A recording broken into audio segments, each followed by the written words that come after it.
Okay, I'm going to finish foreign policy. In the last slide, I stopped with the end of informal powers, and I'm going to pick it up at the Gulf of Tonkin Resolution.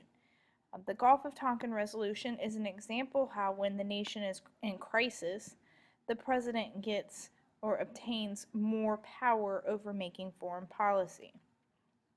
Gulf of Tonkin Resolution was passed by Congress in 1964. It gave the president at the time, Lyndon Baines Johnson, the power to commit unlimited numbers of troops for an unlimited amount of time in Vietnam, following two American destroyers that were engaged by North Vietnamese torpedo boats. So because there was a crisis in the Gulf of Tonkin in Vietnam, the president was then given basically a blank check to conduct military operations.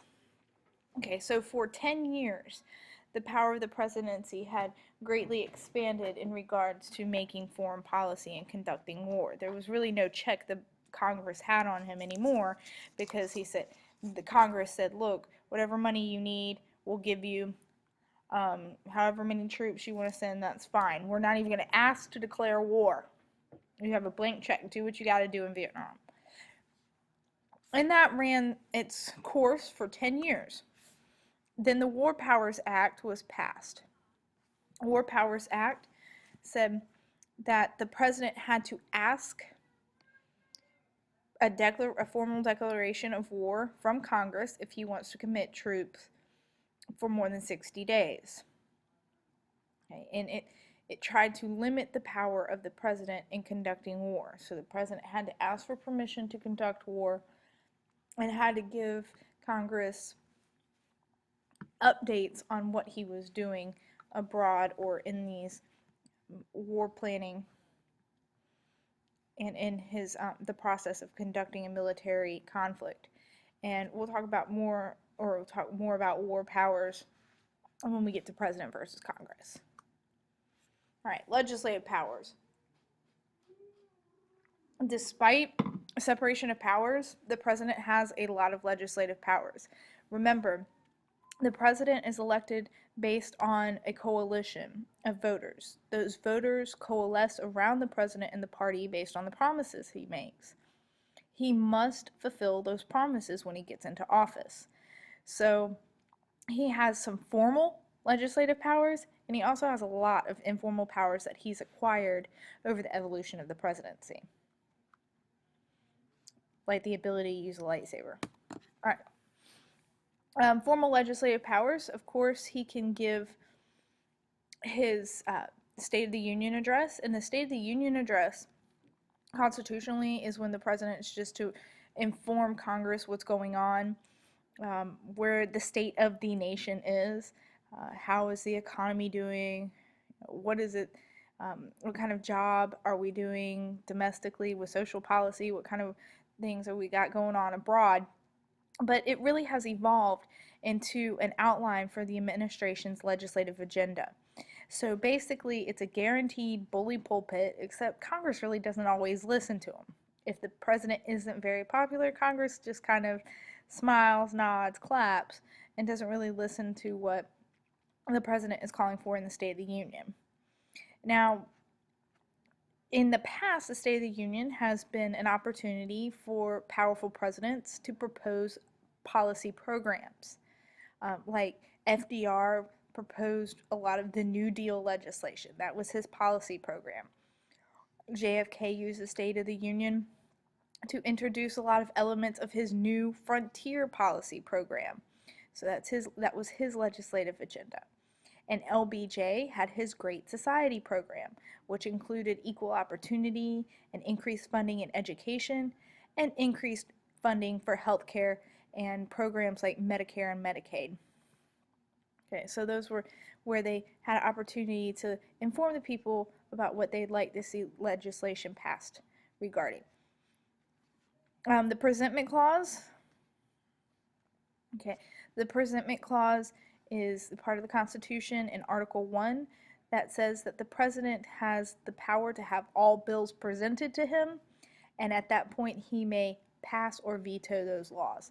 So presentment means the presenting of laws, and at that point the president gets to pass them or he gets to veto them. Now, again, the president is a policy agenda setter.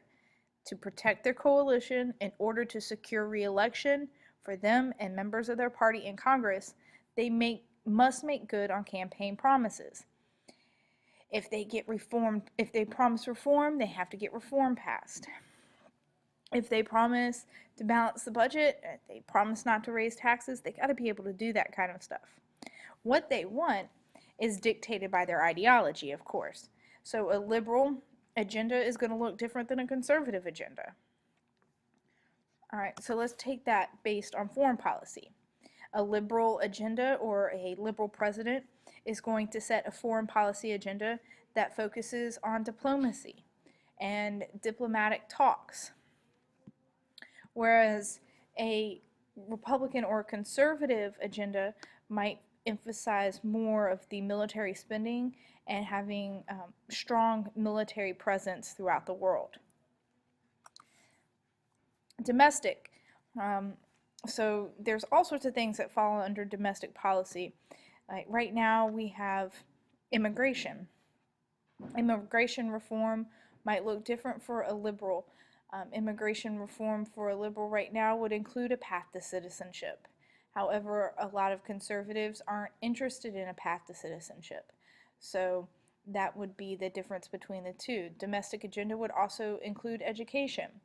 Liberals might want to increase funding for education or increase federal involvement in creating equal opportunity in education, whereas conservatives would want to hand more power over to the states and would want states to find more funding for education. Economic policy. Economic policy for a liberal would look more like providing extensions on unemployment benefits or the United States government spending more money to stimulate the economy. For conservative, it's going to look like tax cuts, tax breaks for corporations, so corporations are able to hire more people. Okay, so again, the agenda is going to look different depending upon the ideology. Informal legislative powers. The president has used executive orders. Now, executive orders, or using these, derive from the Take Care Clause. He has the power to take care of business when necessary.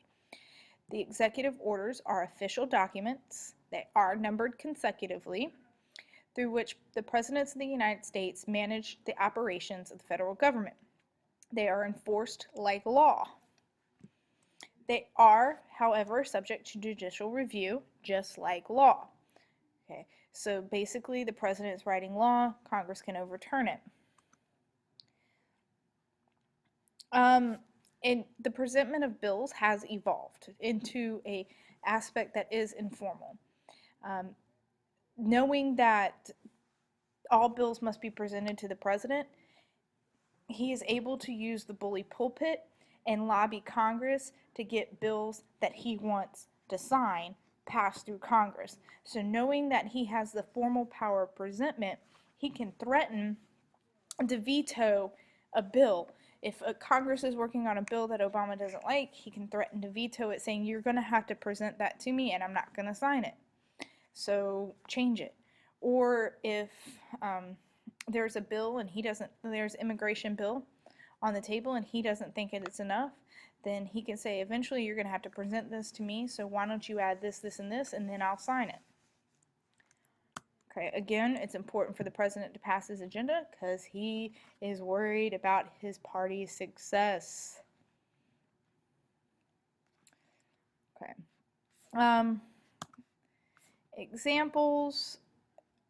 Examples of executive orders, and that really should be up here.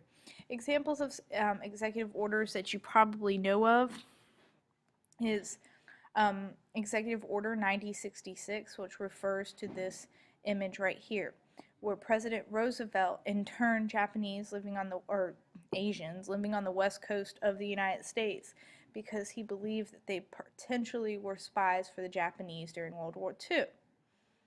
Now, that action, Executive Order 9066, did get questioned by the Supreme Court in Korematsu versus the United States. And in Korematsu versus the United States, the Supreme Court said that the president's actions were justified as a method of preserving national security. Now, since Korematsu versus the United States ruling, we have, as a nation, accepted that it was probably one of the top 3 worst Supreme Court decisions on the face of the planet. Okay. How does this compare to the framers' intent, the ability to issue executive orders, and the ability to bully Congress into doing what they want him to do, or what the president wants Congress to do? Okay, well, there is no constitutional provision or statute that explicitly doesn't allow for executive orders.